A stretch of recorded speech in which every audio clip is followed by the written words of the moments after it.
নির্দেশের পরও ঢাকা মেডিকেল কলেজের ছাত্রাবাস ছাড়েননি শিক্ষার্থীরা।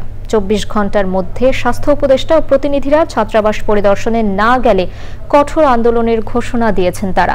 কলেজের অধ্যক্ষের সঙ্গে বৈঠক শেষে শিক্ষার্থীরা জানান, আন্দোলন বন্ধের জন্য হল বন্ধ করা হয়েছে। শিক্ষার্থীদের দাবির সাথে কর্তৃপক্ষ একমত জানিয়ে ঢাকা মেডিকেলের অধ্যক্ষ বলেন, ভবনের অন্যান্য তলায় এখনও নতুন 755 জনের সিট বরাদ্দ করা যাবে।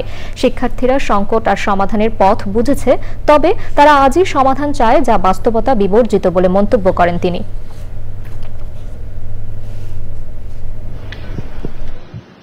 এই যে আমাদের জীবন ঝুঁকি রয়েছে, আমাদের এই যে আমরা এমন একটা অবস্থায় আছি এবং আমরা যদি আন্দোলন থামিয়ে দেই, আমাদের তো আবার এই জায়গায় থাকতে হবে, এই জায়গায় ক্লাস করতে হবে।